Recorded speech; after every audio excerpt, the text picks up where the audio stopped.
امی کے آخری سفر کی تیاری کرنی ہے، ابھی گھر کے حالات کچھ ٹھیک نہیں، وہ بے تاثر لہجے میں بول رہی تھی۔ وقت اور ضرورت نے کیا سے کیا بنا ڈالا تھا۔ ہاں ہے ایمن، شیراز بھی آیا ہے، باہر ہی ہے وہ، میں کہتی ہوں کہ وہ انتظامات دیکھے۔ اور پھر واقعی ان دونوں نے دوستی کا حق ادا کیا تھا۔ لمحوں میں سبھی انتظامات ہونے لگے تھے۔ ماں کے کفن دفن کے انتظامات کے ساتھ ساتھ کھانا بھی آ گیا تھا۔ سبھی انتظامات ہو گئے تھے اور تب سے پہلی مرتبہ ماں کے کفن میں لپٹے پر نور چہرے کو دیکھتے ایک آنسو ایمن کی آنکھ سے ٹوٹا تھا۔ فی امان اللہ ماں، خدا آپ کا حامی و ناصر۔ اس نے جھک کر ماں کے بے جان چہرے کا بوسہ لیا۔ اس نے بہت ہمت و حوصلے سے ماں کو ان کے آخری سفر کے لیے روانہ کیا تھا، بالکل ویسے جیسے وہ انہیں اسکول و کالج جاتے ہوئے گھر سے رخصت کرتی تھیں۔ ماں کے جانے کے بعد رفتہ رفتہ سارا گھر خالی ہونے لگا۔ مغرب کی اذانیں ہونے لگی تھیں اور وہ صحن کے بیچوں بیچ تنہا نیم تاریکی میں کھڑی بے خیالی میں داخلی دروازہ دیکھ رہی تھی۔ لائٹ تک آن کرنے کا خیال نہیں رہا تھا۔ ان کے گھر کی رونق چلی گئی تھی، گھر ویران ہو گیا تھا۔ اسے گھر کاٹنے کو دوڑا تھا۔ حماد پتہ نہیں کہاں تھا، وہ وہیں ایک کونے میں فرش پر بیٹھتی سر گھٹنوں میں چھپا گئی۔ اب وہاں کوئی نہیں تھا، نہ کھانے کا پوچھنے والا، نہ ٹھنڈ میں بیٹھنے پر خفا ہو کر ڈانٹنے والا، اور نہ ہی پرواہ کرنے والا۔ آن ایک مرتبہ پھر سے تفتیشی سین میں تھا۔ فرق صرف یہ تھا کہ آج سربراہی کرسی پر انسپکٹر ضامن کی جگہ کوئی اور انسپکٹر تھا اور اس کے ساتھ ایک خوبرو سا نوجوان بھی۔ آن نے جانچتی نگاہوں سے ان دونوں کو دیکھا اور سیدھا ہو بیٹھا۔ تو تم ہو وہ اسکیمر جس نے کرنل کا اکاؤنٹ ہیک کیا؟ وہ انسپکٹر بھدے پن سے مسکراتا گویا ہوا۔ نہیں، یہ بات ثابت نہیں ہوئی، آن اعتماد سے گویا ہوا۔ چلو، ہم نے ثابت کر کے کرنا بھی کیا ہے؟ یہ بتاؤ کہ یہ سب سیکھا کہاں سے اور مہینے کا کتنا کما لیتے ہو؟ وہ انسپکٹر آگے کو ہوتا رازدارانہ انداز میں گویا ہوا۔ آن کے چہرے پر پراسرار مسکراہٹ نمودار ہوئی۔ باقاعدہ تعلیم حاصل کی ہے میں نے اس کی، کئی کورس کیے ہیں، اور کما اتنا لیتا ہوں کہ الحمدللہ گزارا اچھا ہو جاتا ہے۔ وہ مسکراتے ہوئے اس انداز میں گویا ہوا کہ اگر ان کی باتیں ریکارڈ بھی ہو رہی ہوں تو کوئی اس پر فرد جرم ثابت نہ کر پائے۔ وہ انسپکٹر کہکا لگاتا پیچھے کو ہو کر بیٹھا۔ چلو ٹھیک ہے، بھانجا ہے یہ اپنا۔ انسپکٹر نے اپنے ساتھ بیٹھے نوجوان کی طرف اشارہ کیا۔ آئی ٹی کا اسٹوڈنٹ ہے، تم اگر اسے یہ کام سکھا دو تو تمہیں بے گناہ ثابت کر کے باہر نکالا جا سکتا ہے۔ اس انسپکٹر کی بات سن کر آن پورے دل سے مسکرا دیا۔ جناب، میں پہلے ہی بے گناہ ہوں اور ایک شریف شہری ہوں، لہٰذا آپ مجھ سے کوئی بھی ڈیل فائنل کر لیں، مجھے رقم بتا دیں تاکہ مجھے اس بے بنیاد الزام سے رہائی مل سکے۔ وہ بھی اس انسپکٹر کی نفسیات سمجھتا اب ڈیکنگ پر اتر آیا تھا۔ ارے نہیں، ہمیں تم سے مال نہیں، مستقل مال بنانے کا فارمولہ سیکھنا ہے۔ اس ڈیل کے سوا کوئی ڈیل نہیں، اسے یہ کام سکھا دو۔ انسپکٹر اپنی مونچھوں کو تاؤ دیتا مسکرایا۔ ٹھیک ہے، پھر یہ لیپ ٹاپ منگوا لیں۔ اس نے وہیں پاس پڑے رائٹنگ پیڈ پر لیپ ٹاپ کا نام لکھتے ان کی جانب بڑھایا۔ ہیکنگ کا کام محض اسی لیپ ٹاپ پر ہو سکتا ہے۔ آپ یہ لیپ ٹاپ منگوا لیں، پھر میں سکھا دوں گا۔ اس نے بے فکری سے کندھے اچکائے جبکہ انسپکٹر نے نوٹ پیڈ سے وہ نوٹ پھاڑتے اس لڑکے کی جانب بڑھایا۔ وہ صحن کے بیچوں بیچ ایک ٹانگ کھڑی کیے ایک ٹانگ فولڈ کیے بیٹھی تھی۔ اس کے ساتھ ہی نتاشا اسی کے انداز میں بیٹھی تھی۔ وہ صبح ہی صبح اس کے پاس آ گئی تھی۔ سامنے سفید چادر پر گٹھلیاں پڑی تھیں اور قطار میں بیٹھی بہت سی عورتیں گٹھلیاں پڑ رہی تھیں یا باتیں کرتی گٹھلیاں پھینک رہی تھیں۔ دیکھتے ہی دیکھتے وسط میں پڑی گٹھلیوں کا پہاڑ چھوٹا ہونے لگا اور عورتوں کے سامنے ویسے ہی چھوٹے چھوٹے گٹھلیوں کے پہاڑ بننے لگے۔ کھانا کھلنے کی آواز آئی تو سبھی گٹھلیاں سمیٹ کر وہیں پر کھانا لگایا جانے لگا۔ پھر ایمن نے وہیں بیٹھے بیٹھے انہی سفید چادروں پر بہت سے شوربے کے دھبے اور روٹیوں کے ٹکڑے گرتے دیکھے۔ عورتیں کھانا کھا کر اٹھنے لگی تو وہیں انہی چادروں پر اس نے کئی بچوں کو بھاگتے دیکھا۔ دیکھتے ہی دیکھتے صحن پھر سے ویران ہو گیا۔ آج کا سارا انتظام بھی شیراز نے حماد کے ساتھ مل کر سنبھالا تھا۔ میں تم دونوں کی بہت شکر گزار ہوں نتاشا، تم لوگ میرے اس مشکل وقت میں میرے کام آئے۔ میں جلد تم لوگوں کا قرض لوٹا دوں گی۔ ایسی باتیں مت کرو ایمن، تم دوست ہو ہماری، تم یوں ایسی باتیں کر کے ہمیں لمحے میں پرایا مت کرو۔ اور اب سب باتیں چھوڑو، پہلے کھانا کھاؤ، تم نے صبح سے کچھ نہیں کھایا۔ وہ اسے وہاں سے لیے اندر آ گئی۔ جتنی جلدی ہو سکے ایمن، تم یونیورسٹی جوائن کر لو، وہاں آؤ گی تو تمہارا دل بہلے گا، ورنہ یہاں تو تم اس فیز سے نہیں نکل پاؤ گی۔ اس کی بات سن کر ایمن تلخی سے مسکرائی۔ فکر مت کرو، ہم جیسے مڈل کلاس لوگوں کو ذہن بٹانے کو ایکٹیویٹی ڈھونڈنے کی ضرورت نہیں ہوتی۔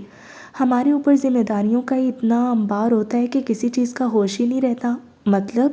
نتاشا نہ سمجھی سے گویا ہوئی۔ میں یونیورسٹی ڈراپ کر رہی ہوں، فل ٹائم جاب شروع کر رہی ہوں، بہت قرض ہے سر پر جسے اتارنا ہے۔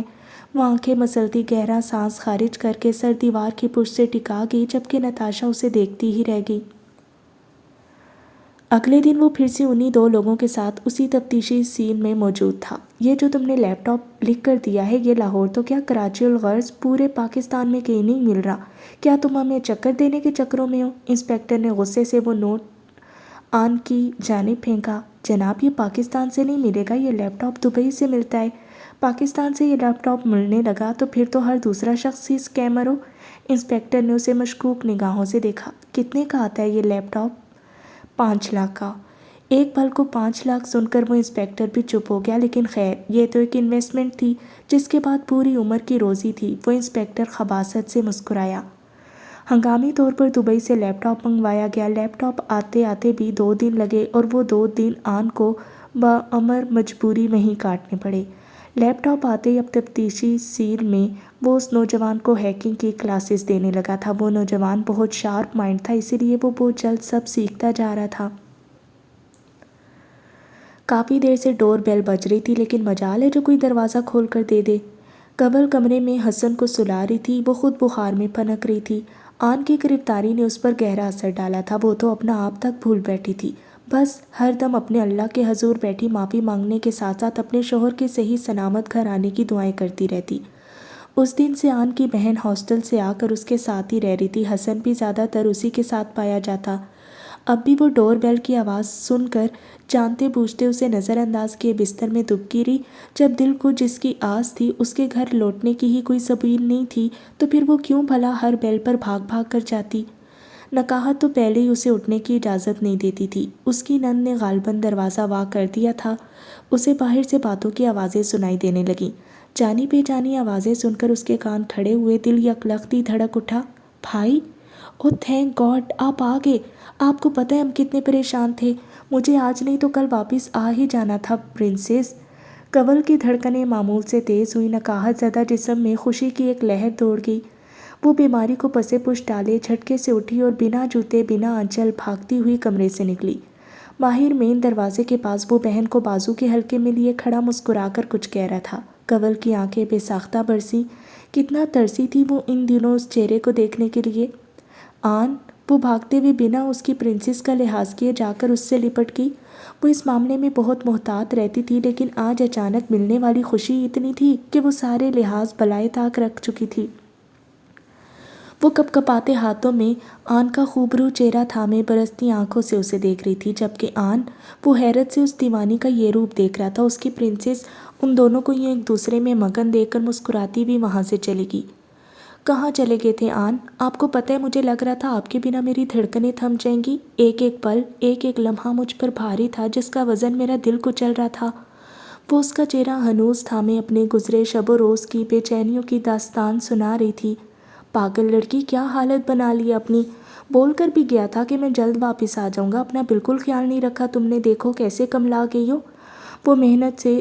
وہ محبت سے اس کے آنسو صاف کرتا اسے بازو کے حلقے میں لیے صوفے پر آ کر بیٹھا۔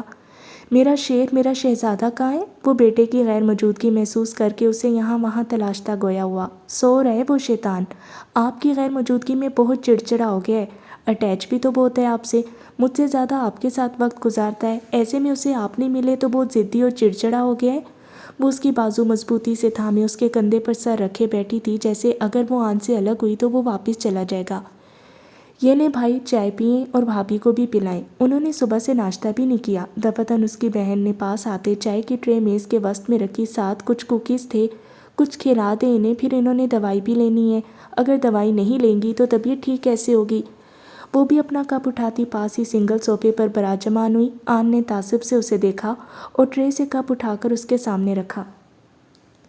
کھانا کیوں نہیں کھایا صبح سے کنول؟ یہ کیسا بچپنا پن ہے؟ اسے کنول کو ابھی تک ہنوز ویسے ہی بیٹھا دیکھ کر کوکیز اٹھا کر چائے میں ڈبوتے اسے کھلایا۔ آپ گھر نہیں تھے، لاک اپ میں تھے، پتہ نہیں کس حال میں تھے، کیا ایسے میں بھلا کھانا میرے حلق سے اترنا تھا؟ کنول کی آنکھیں پھر سے بھر آئیں۔ آن نے گہرا سانس بھرا۔ تمہاری دعائیں تھیں نا میرے ساتھ؟ آن کے کہنے پر اس کی آنکھیں پھر سے بھر آئیں۔ اچھا، اب چائے پینے کے بعد تم دونوں اپنی پیکنگ کر لینا، ہم یہاں سے شفٹ ہو رہے ہیں۔ وہ چائے کی چسکی لیتا دونوں سے گویا ہوا۔ وہ کیوں بھائی؟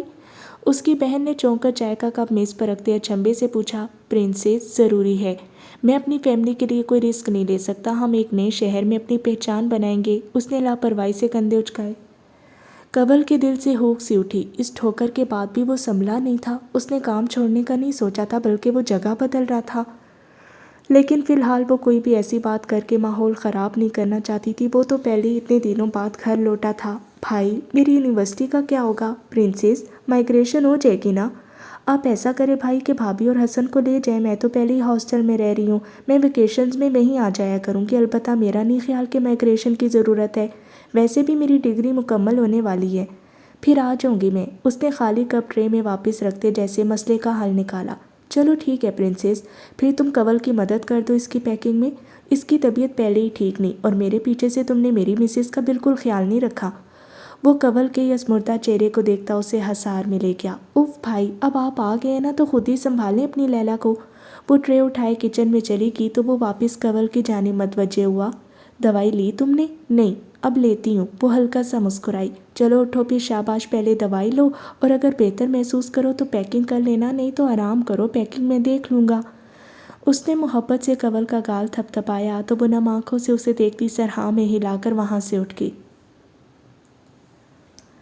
دائم کو گاڑی میں بیٹھے آئزل کا انتظار کرتے کافی وقت گزر گیا تھا جب وہ اسے سامنے سے آتی دکھائی دی۔ سادہ قمیص شلوار پر سیاہ شال سر پر اوڑھے، ہاتھ میں چھوٹا سا سفری بیگ تھامے سر جھکائے وہ چھوٹے چھوٹے قدم اٹھاتی گاڑی کی جانب آ رہی تھی۔ رنگ پہلے سے کچھ مانند پڑ گئی تھی، رہتی کسر بخار نے پوری کر دی تھی، وہ اسے پہلے سے کافی کمزور لگی۔ اس کے پاس آنے پر دائم نے پیسنجر سیٹ کا دروازہ وا کیا تو وہ خاموشی سے وہاں بیٹھ گئی۔ سفر پھر سے ایک مرتبہ شروع ہوا تھا، دونوں اپنی اپنی جگہ خاموش تھے۔ دائم کو بے ساختہ اپنا پہلا سفر یاد آیا۔ سارا راستہ وہ چیختی چلاتی اسے نوچنے کو دوڑتی رہی تھی کہ اسے قابو کرنے کو دائم کو اپنا لہجہ حد درجہ سنجیدہ اور خطرناک کرنا پڑا، جس کے بعد وہ کچھ سہم کر خاموش ہوئی تھی۔ لیکن اب وہ لڑکی کسی بے جان بت کی مانند ساکت و جامد بیٹھی تھی، جیسے سارا دم خم اکڑ اور انا بوا نے نکال دی ہو، یا پھر شاید وہ اپنے کیے پر پشیمان ہو۔ دائم نے ایک سرسری نگاہ اس پر ڈالی۔ وہ سیٹ پر بہت غیر آرام دہ انداز میں بیٹھی تھی، ٹیک چھوڑے سیدھی کسی تختے کی مانند بیٹھی، سر جھکائے، دونوں ہاتھ گود میں رکھے، بخار سے جلتی آنکھوں کو بار بار جھپکتی۔ شاید وہ آنکھوں کی جلن کم کرنے کی تگ و دو میں تھی۔ دائم کے دل کو کچھ ہوا۔ اس لڑکی سے اس نے محبت کی تھی، بے پناہ محبت۔ اسے یوں اس حال میں دیکھنا آسان نہیں تھا، خواہ اس کا جرم کتنا بھی بڑا تھا، لیکن دائم کے جذبے سچے تھے۔ اور آئزل، اسے تو جب سے بوا کی زبانی دائم کے نئے فرمان کا پتہ چلا تھا، اسے تو ویسے ہی ایک گہری چپ لگی تھی۔ اسے تو لگا تھا کہ یہ شخص اسے بوا کے پاس چھوڑ کر بھول جائے گا اور وہ وہیں مر کھپ جائے گی، لیکن نہیں، یہ شخص اس کی سوچ سے بہت پرے تھا۔ شاید یہ شخص اس کی زندگی میں 2 پل کا سکون تک نہیں دیکھ سکتا تھا۔ آج اسے بوا کے ہاں سے واپس آتے تکلیف ہوئی تھی، وہ وہاں دل لگا چکی تھی، وہاں کی عادی ہو گئی تھی، وہ وہاں سے جانا نہیں چاہتی تھی۔ بوا کے سنگ دوسرا ہٹ کا احساس تو تھا، لیکن یہ شخص اسے تنہا کر کے ماننا چاہتا تھا، شاید اس کا سکون وہ نہیں دیکھ سکتا تھا۔ نہ جانے اب کس نیت سے واپس ساتھ لے جا رہا تھا، آگے پتہ نہیں کون سی آزمائشیں اس کی منتظر تھی، کیونکہ آئزل کو دائم نامی شخص سے کسی قسم کی بھلائی کی امید نہیں تھی۔ گاڑی رکنے کی آواز پر وہ چونک کر خیالوں کی دنیا سے باہر آئی، جہاں دائم اپنی سیٹ سے اترے اس کی سائٹ کا دروازہ کھولے کھڑا تھا۔ اترو۔ اس کی سنجیدہ آواز کے نتیجے میں آئزل نہ سمجھی سے ارد گرد دیکھتی نیچے اتری۔ نہ جانے اب وہ شخص اسے کہاں چھوڑنے جا رہا تھا، دل سے ہوک سی نکلی تھی، ظالم انسان۔ وہ بس خاموشی سے اس کے پیچھے پیچھے چل رہی تھی۔ کچھ آگے چل کر باہر لگا بورڈ دیکھ کر آئزل نے بے ساختہ سکون کا سانس خارج کیا، جیسے دل و دماغ پر چڑھا کچھ غلط ہونے کا بوجھ رفتہ رفتہ سرکنے لگا تھا۔ اب اسے سانس لینے میں ذرا آسانی ہو رہی تھی، ورنہ سارے راستے تو وہ سانس تک روکے بہت غیر آرام دہ انداز میں بیٹھی رہی تھی کہ نہ جانے اب وہ شخص بدلے کی آڑ میں اس کا کیا حشر کرنے والا تھا۔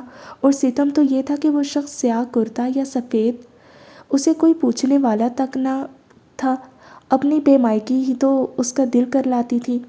وہ اسے کسی کلینک پر لایا تھا اپنے ہمراہ۔ اس نے آئزل کا چیک اپ کروانے کے بعد اسے نہ صرف دوائی لے کر دی، بلکہ وہیں اپنی زیر نگرانی دوائی کھلوائی بھی، جبکہ آئزل اس کی اس قدر کرم نوازی پر اسے دیکھتی رہ گئی۔ پل میں تولا پل میں ماشا، کیا تھا یہ شخص؟ کیا واقعی اس پتھر دل انسان کے دل میں کوئی نرم گوشہ موجود تھا؟ وہ گمسم سی محض سوچ کر رہ گئی۔ آپ ہی کیا ہوا؟ کیا زیادہ درد ہو رہا ہے؟ عفیفہ درد سے دوری ہو رہی تھی جبکہ اس کی بگڑتی حالت دیکھ کر آئزل بھاگ کر اس کے پاس کمرے میں آئی۔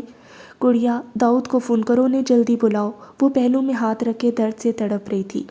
بہن کی ایسی حالت دیکھ کر آئزل کی اپنی آنکھیں نم ہونے لگیں۔ وہ بھاگ کر موبائل کی جانب لپکی۔ کپ کپاتے ہاتھوں سے موبائل تھامتے اس نے داؤد کا نمبر ملایا۔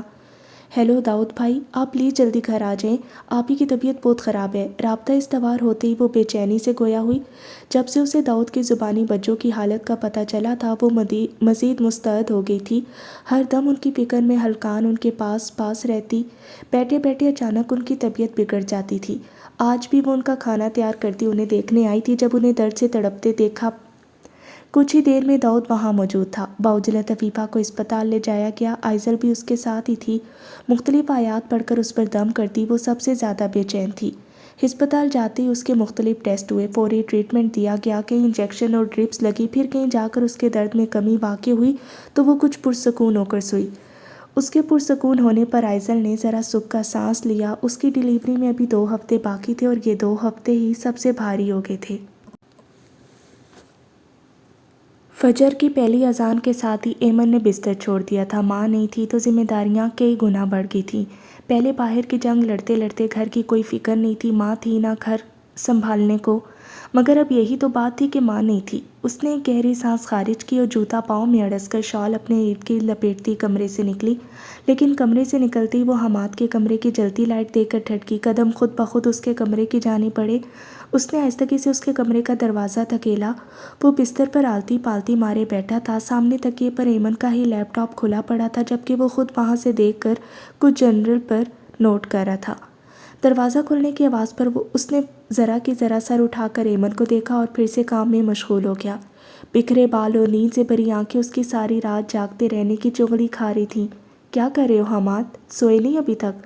وہ الجھی سی قدم قدم اس کی جانب پڑی۔ کام تھا کچھ ہی ماں، فجر پڑھ کر سوں گا۔ اس نے اپنی آنکھیں مسنی۔ اس کے قریب پہنچنے پر ایمن کو اس کے سامنے کھلا جرنل دکھائی دینے لگا۔ وہ لیپ ٹاپ ہر مختلف ویب سائٹ سرچ کرتا، ٹاپ سکلز سرچ کر رہا تھا۔ ایمن ایک نظر لیپ ٹاپ کی سکرین کو دیکھتی اس کے پاس ہی بیٹھی۔ میں صبح 9 بجے آفس کے لیے نکل جاؤں گی حماد۔ میں یونی ڈراپ کر کے فل ٹائم جاب کر رہی ہوں۔ اسی شرط پر مجھے قرض ملا تھا۔ تمہارا آج کیا پلان ہے؟ حماد گہری سانس خارج کرتا بیک گراؤنڈ سے ٹیک لگا گیا۔ ابھی میں کچھ دیر سوں گا، اس کے بعد دیکھتے ہیں کیا کرنا ہے۔ اس کا انداز سنجیدہ تھا، بہت گہرا۔ ایمن کو یکدم ہی وہ اپنی عمر سے بہت بڑا لگا۔ زندگی جبر مسلسل ہے یا جہد مسلسل، یہ آپ کے نظریے پر منحصر کرتا ہے۔ ایمن نے اس کی سنجیدہ آواز ابھرتی سنی۔ اسے جبراً مسلسل کے طور پر دیکھ لیا۔ اب جہد مسلسل کے روپ میں اس سے ملنا چاہتا ہوں۔ سنجیدگی صرف اس کے انداز میں ہی نہیں آئی تھی بلکہ اس کی باتیں بھی سنجیدہ ہو گئی تھی۔ کیسی جہد مسلسل؟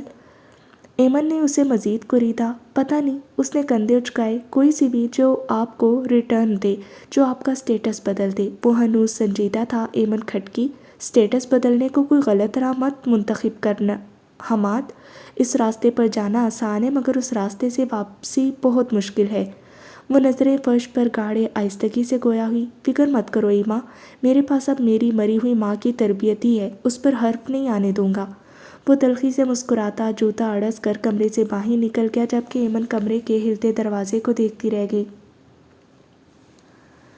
آئزل کچن میں عفیفہ کے لیے سوپ بنا رہی تھی۔ اس کے دم سے عفیفہ کو بہت سہولت ہو گئی تھی۔ آئزل نے عفیفہ کی طبیعت کے پیش نظر اپنے کالج سے بھی چھٹیاں لے لی تھیں، اسی غرض سے اب وہ ہر وقت اس کے ساتھ ہی ہوتی۔ عفیفہ آئزل اور داؤد کے سنگ ایک مرتبہ پھر سے اسپتال میں موجود تھی۔ چہرے پر تکلیف کے تاثرات کے ساتھ ساتھ اس مرتبہ ڈر اور خوف کے تاثرات بھی نمایاں تھے۔ اسے اسٹریچر پر ڈالے آپریشن تھیٹر میں لے جایا جا رہا تھا۔ آئزل اور داؤد اس کے اسٹریچر کے دائیں بائیں چل رہے تھے۔ اس نے مضبوطی سے آئزل کا ہاتھ تھام رکھا تھا۔ ہاتھ چھوٹنے سے پہلے ایمن نے اس کے ماتھے کا بوسہ لیا اور کئی دعائیں پڑھ کر اس پر پھونک ماری۔ گھڑی کی سوئیاں سست روی سے چل رہی تھی جبکہ آئزل آپریشن تھیٹر کے باہر جلے پیر کی بلی کی مانی چکر کاٹتی مسلسل کئی دعائیں پڑھ رہی تھی۔ آپریشن تھیٹر کا دروازہ کھلا تھا اور اس سے نکلنے والی سسٹر نے گلابی کمبل میں لپٹا کوئی روئی کا ایک گالا تھام رکھا تھا۔ آئزل اور داؤد دونوں اس کی جانب بڑھے۔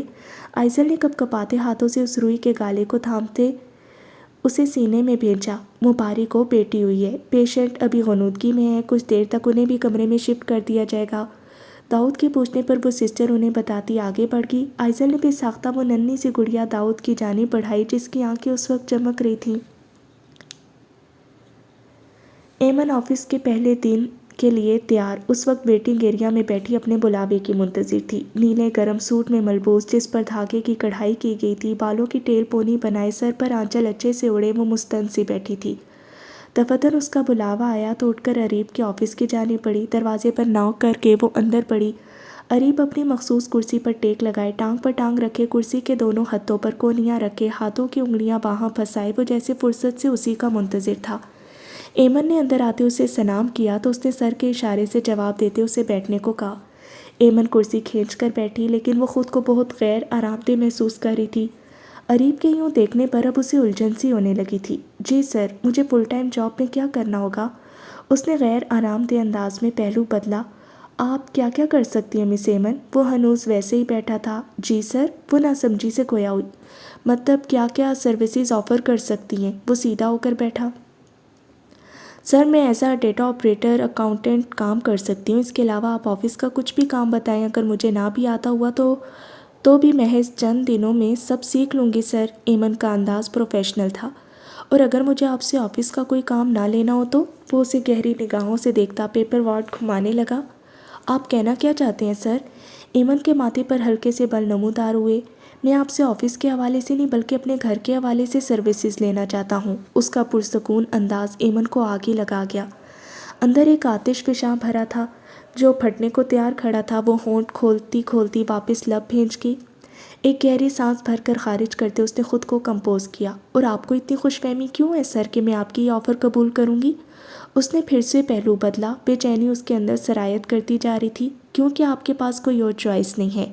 دوسری جانب ہنوز سکون کا عالم تھا۔ فضا میں تلخی سی رچنے لگی۔ اور اگر میں انکار کر دوں تو آپ کو آفس سے لیا لون فوری واپس کرنا ہوگا، ورنہ بصورت دیگر ادارہ آپ پر قانونی کارروائی کا حق رکھتا ہے۔ اس نے پیپر ورڈ کو گھما کر چھوڑتے نشست کی پشت سے ٹیک لگائی اور جانچتی نگاہوں سے اسے دیکھنے لگا۔ پیپر ورڈ میز کے وسط میں ہنوز گول چکر کاٹ رہا تھا۔ ایمن کئی لمحے وہاں بالکل گم سم سی بیٹھی رہ گئی۔ آج پھر سے اس کی بے بسی نے اسے ایک دوراہے پر لا کھڑا کیا تھا۔ کانٹریکٹ کے پیپرز میں ایسی کوئی شک نہیں تھی سر۔ وہ ڈھیلی پڑتی اپنا ماتھا مسلنے لگی۔ بے بسی آپ سے آپ کا بہت کچھ لے جاتی ہے۔ یہ بات ایک مرتبہ پھر سے اسے پوری جزیات سے اپنا آپ یاد دلوا گئی تھی۔ ان پیپرز میں ایسی کوئی بھی شک نہیں تھی جس سے یہ بات واضح ہوتی ہے کہ آپ نے آفس میں ہی فل ٹائم جاب کرنی ہے۔ آپ کے گھر میں مجھے اپنی کیا سروسز دینا ہوگی سر؟ وہ جیسے اس محاذ پر لڑتے لڑتے تھکنے لگی تھی تبھی ہار مانتے بے بسی سے گویا ہوئی۔ نیچے ڈرائیور آپ کا منتظر ہے، آپ اس کے ہمراہ گھر چلی جائیں، وہاں خالدہ آپا ہوں گی، وہ آپ کو آپ کا کام سمجھا دیں گی۔ اس کی بات سن کر ایمن دو پل کو خاموش ہوگی، جیسے سمجھ نہ آ رہی ہو کہ آگے کیا کہ آپ کے گھر میں اور کون کون رہتا ہے سر؟ اندر سر ابھارتے خدشات کا سر کچلتے وہ گویا ہوئی، کیونکہ اتنا تو وہ بخوبی جانتی تھی کہ اس کے یہ سر ابھی تک شادی شدہ نہیں ہے۔ یہ آپ کا مسئلہ نہیں ہے مس ایمن، آپ کو 24 گھنٹے وہیں رہنا ہوگا۔ آپ کی رہائش اور کھانے پینے کا انتظام بھی وہیں سے ہوگا تاکہ جب آپ کی ضرورت ہو آپ کو بلوایا جا سکے، ورنہ بصورت دیگر ہمیں پریشانی ہو سکتی ہے۔ رہائش کے بارے میں ابھی کچھ حتمی نہیں کہہ سکتی سر، یہ میں اپنے بھائی سے بات کرنے کے بعد ہی کنفرم بتا سکوں گی۔ اٹھتے اٹھتے وہ اسے آگاہ کرنا نہیں بھولی تھی۔ بھاری دل کے ساتھ وہ آفس سے نکلی اور من بھاری قدم اٹھاتی باہر جانے لگی۔ نہ جانے وہ وہاں جا کر ٹھیک کر بھی رہی تھی یا نہیں، البتہ دل بہت بری طرح دھڑک رہا تھا۔ گاڑی ایک جھٹکے سے رکی تو آئزل ہڑبڑا کر اٹھی۔ ابھی کچھ دیر پہلے ہی اس نے سیٹ کی پشت سے کمر ٹکائی تھی اور ذرا پرسکون ہوتے ہی اس پر غنودگی چھا گئی۔ اس نے سرعت سے حواس بحال کرتے ادھر ادھر دیکھا۔ دائم اسے ایک نظر دے کر گاڑی سے نکلا تو وہ بھی گاڑی سے اتر آئی۔ سامنے نظر آتی اپارٹمنٹ بلڈنگ وہی تھی جہاں وہ دائم کے سنگ پہلی مرتبہ آئی تھی، اور اس کا یہاں آنے کا پہلا تجربہ اس قابل قطن نہیں تھا کہ اسے دوبارہ یاد کیا جاتا۔ دائم آگے آگے چل رہا تھا جبکہ وہ اس کے پیچھے پیچھے خاموشی سے اس کی پیروی کر رہی تھی۔ وہ اپارٹمنٹ کا دروازہ وا کر کے اندر بڑھا تو وہ بھی خاموشی سے آ کر لاؤنج کے صوفے پر بیٹھ گئی۔ کچھ دیر بعد دائم بھی اسے اپنے پاس ہی بیٹھتا محسوس ہوا، لیکن وہ تب بھی بنا اس کی جانب دیکھے سر جھکائے بیٹھی رہی۔ آئزل، میں یہ سب ختم کرنا چاہتا ہوں، تھک گیا ہوں میں خود سے لڑتے لڑتے۔ میں سب بھلا کر زندگی میں آگے بڑھنا چاہتا ہوں۔ تم بس ایک مرتبہ بول دو کہ وہ سب تم نے کسی مجبوری میں کیا تم مجھے دھوکہ نہیں دینا چاہتی تھی، تم بھی محبت کرتی ہو مجھ سے، میں سب یہیں ختم کر دوں گا، ہر چیز پر مٹی ڈال کر تمہارے سنگ ایک نئی زندگی کی شروعات کروں گا، پلیز۔ وہ نرمی سے اس کا ہاتھ تھامے اسے دیکھتا محبت سے بول رہا تھا، آنکھوں میں کئی جذبات ہلکورے لے رہے تھے، جیسے اس مسافت نے اسے اندر سے بے طرح توڑ دیا ہو۔ وہ آج ایک مرتبہ پھر سے محبت میں جھکنے آیا تھا، جبکہ آئزل، وہ اس کی کایا پلٹ پر اسے یکٹک دیکھ رہی تھی۔ گزرے سبھی مناظر اس کی آنکھوں کے سامنے کسی فلم کی مانند چلنے لگے۔ تمہیں یہی سب کرنا تھا آئزل، تو ایک بار کہہ کر تو دیکھتی، یہاں کوئی تمہارے ساتھ زبردستی نہیں کر رہا تھا، مگر یوں رسوا تو نہ کرتی۔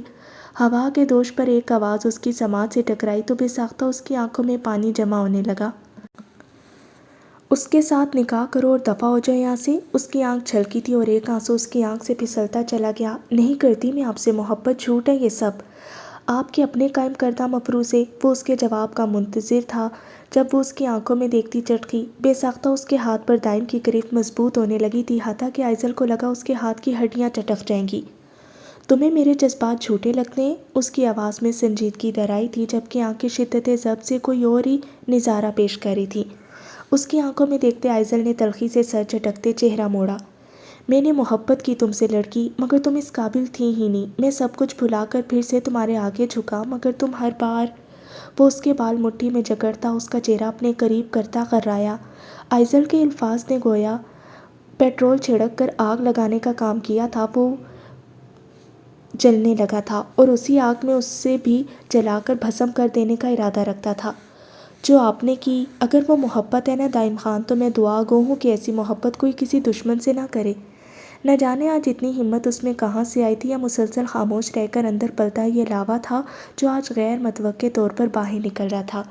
اگر دوسرے کو ذلیل و خوار اور رسوا کرنا محبت ہے نا، تو چٹاخ۔ اس کے الفاظ منہ میں ہی دم توڑ گئے تھے جب دائم خان کا بھاری ہاتھ اس کے چہرے پر اپنا نشان چھوڑ گیا۔ یہ غیر متوقع تھا۔ ابھی تک ان کے درمیان جو بھی تلخ ہوا، لیکن نوبت یہاں تک نہیں پہنچنی تھی۔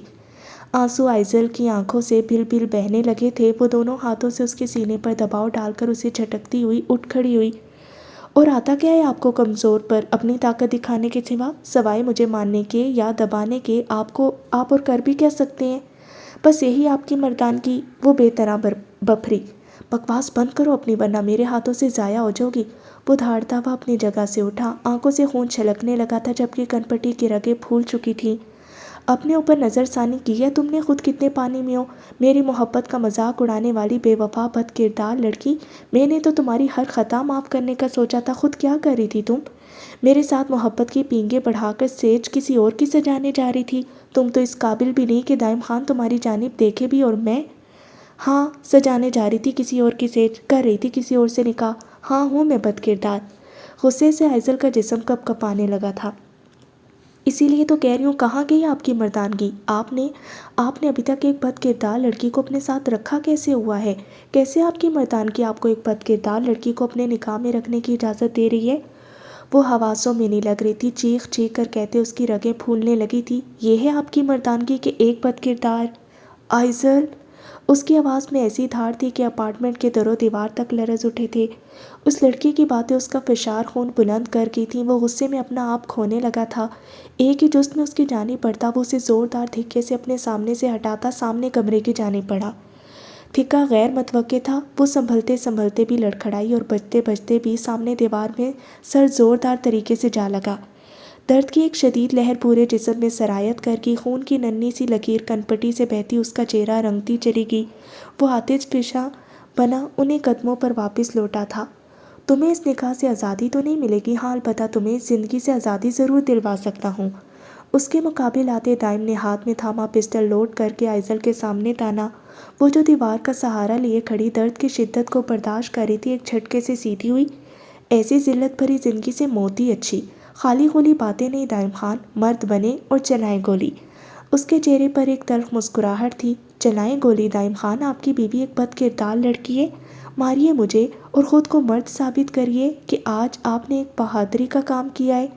گولی چلائیں دائم خان، میں بھی دیکھوں کہ آپ میں کس قدر مردانگی باقی ہے۔ وہ مسلسل چیختی اسے گولی چلانے پر اکسا رہی تھی۔ دائم کے چہرے پر اذیت کے تاثرات تھے۔ پسٹل تھاما ہاتھ کپ کپا رہا تھا۔ غصے کی شدت سے اس نے ٹریگر دبایا۔ ٹھا کی آواز کے ساتھ ہی آئزل کی چیخ بھی اپارٹمنٹ کے دور و دیوار لرزا گئی۔ دائم نے اسی پسٹل کو ہاتھ میں تھامے پوری شدت سے اپنے ماتھے میں مارا اور ایک نظر دوری ہوئی دیوار کے سہارے زمین پر بیٹھی آئزل کو دیکھ کر لمبے لمبے ڈگ بھرتا اپارٹمنٹ سے نکل گیا۔ گولی چلانے کے لیے کہنا اور گولی کو چلتے دیکھنا دونوں الگ الگ عمل تھے۔ گولی کی آواز نے ہی آئزل کے حواس مختل کر دیے تھے، وہ خوف سے کپ کپا کر رہ گئی تھی۔ دائم کے اپارٹمنٹ سے نکلتے ہی اس نے کپ کپاتے ہاتھ کانوں سے ہٹائے اور خوفزدہ نگاہوں سے اپنے پیچھے دیکھا جہاں فانوس کرچیوں میں پٹا جا چکا تھا۔ وہ خوف سے گھٹنے سینے سے لگائے پھوٹ پھوٹ کر رو دی۔ غصے سے گاڑی کا دروازہ کھول کر اس میں بیٹھتے دائم نے شدت سے سر اسٹیئرنگ میں مارا۔ غصہ کسی طور کم نہیں ہو رہا تھا، آنکھیں جلنے لگی تھی۔ یہ لڑکی اسے بے بسی کی انتہاؤں کو لے آئی تھی۔ شدید غصے میں بھی وہ اس پر گولی نہیں چلا پایا تھا۔ اس نے بالوں میں ہاتھ چلاتے خود کو کمپوز کرنا چاہا اور ڈیش بورڈ پر پڑی پانی کی بوتل اٹھا کر منہ سے لگاتے اسے غٹاغٹ پینے لگا۔ ایک ہی سانس میں بوتل خالی کر کے اس نے بوتل گاڑی سے باہر پھینکی، لیکن اندر لگی آگ کسی بطور بجھنے کا نام نہیں لے رہی تھی۔ اس نے اس لڑکی کو معاف کر کے زندگی کی نئی شروعات کرنا چاہی تھی، مگر وہ لڑکی… اس نے بے بسی سے مکہ اسٹیئرنگ میں مارا۔ اب اسے آئزل کو بوا کے پاس سے واپس لانا اپنی زندگی کی سب سے بڑی حماقت لگ رہا تھا۔ وہ لڑکی تھی ہی نہیں اس کی محبت کے قابل، اسے وہیں پر مرنے کے لیے چھوڑ دینا چاہیے تھا۔